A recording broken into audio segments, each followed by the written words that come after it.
Hello, YouTube. Oh, everybody cooperated. Thank God for the Missoula floods. Well, the reason is it's a lead-in to point out for you the significance of oral history.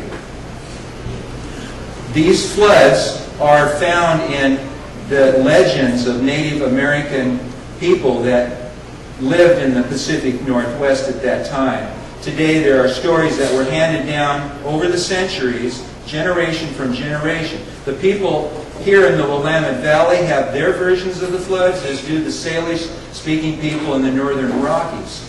Okay, to say that oral history is passed down for thousands of years is a controversial statement, to say the least. If we could play a game tonight, and those of you, probably a lot of us have, where you take a, hi Tim, where you take a thought or a story and you start out over here and pass it on, whisper it on around the crowd, you'll know what comes out at the end of the line, and this little exercise won't be the same as what we started with. Anyway, I have found in my limited studies of Native American that many tribes around this country followed some basic guidelines to ensure consistency in their storytelling. Elders would choose, in many tribes, just the promising youth to learn and memorize the stories. The youth would have to memorize and repeat stories word for word to the satisfaction of the elders, and in this way, a way of life could be, or was, shouldn't say could, was passed down from generation to generation with some consistency. Now, there's going to be times of turmoil when people, suffered and stories may have been lost or altered. But the basic idea of strict memorization has encouraged a strong tradition of oral history. Tonight I'm going to be sharing with you two old-time stories that were told over the years for fun and to teach lessons. Obviously children grow up and they need to learn how to behave and act, and these stories show them how. I'll be telling the stories, obviously in English, but I'm also going to inject some Chinook jargon, known in the Grand Ronde Reservation today as Chinook Wawa. It's the old trade language of the Pacific Northwest.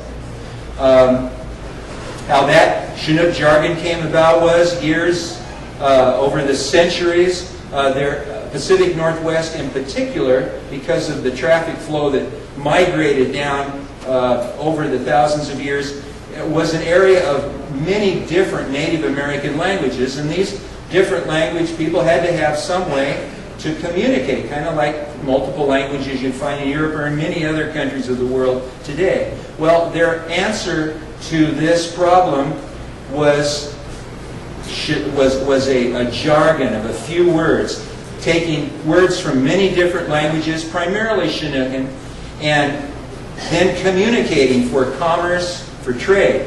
Now, in the 19th century, when fur traders came on the scene, they adopted the jargon because that's the way trade was done here in the Northwest, and they injected French words and English words.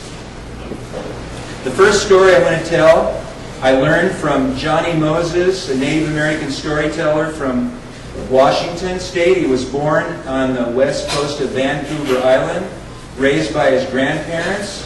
Over the last 20 plus years, Johnny spent a number of trips down here in the Willamette Valley sharing his philosophy, his way of life.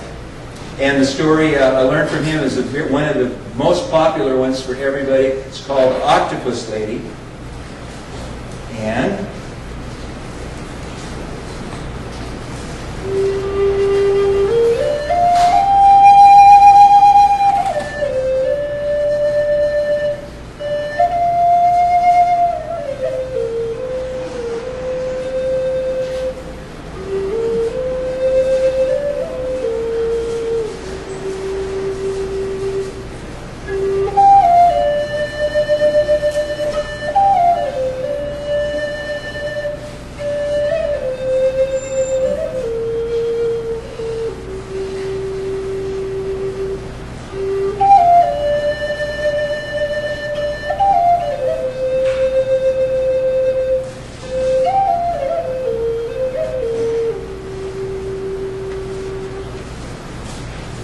In the old days, before Twittering, before there was television, before there was radio, before there was a United States, the people that lived here, especially during the winter storytelling season, would share stories with each other around the fire.